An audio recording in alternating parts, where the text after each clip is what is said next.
people operating system. It's the execution engine. Systems powering talent, leadership, and execution.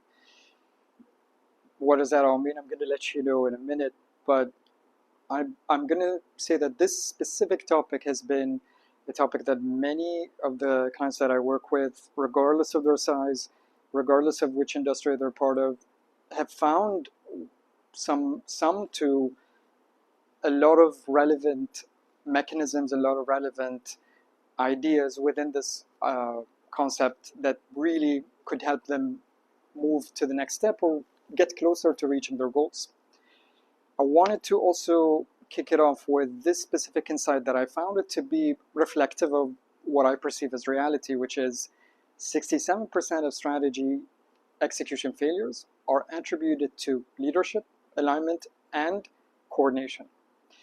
And I feel like if all of you also could, take more than a minute or two just to go deeper into trying to see all the past strategies that your organizations had and what went wrong with executing them, we might attribute most of what we could have done better to things related to people, related to coordination, related to alignment. And that is why one of the main ideas behind why this concept is important or relevant is when organizations start to grow, execution becomes much harder. And it's not because of strategy, but because of how people work together. And that is why this is very important to overcome, because you wouldn't want your growth to stumble just because you were not able to enhance, at least I wouldn't like to see that, how people work together, because that's something that we feel that is possible to achieve given the right investment of time, the right investment of within the leadership, or whatever we could do that internally we could push this company to grow more. So we move towards what could help maybe explain what does people operating system, the execution engine, systems powering talent, leadership, and execution mean. And we do that by revealing the objectives, starting with the first one of we will understand how people systems shape how work gets done beyond core HR activities. Because if you really think of it, that delivering any product or any service, regardless of how much of your process has technologies in it, substituting or taking over the human role, there's still humans involved. There's still people involved.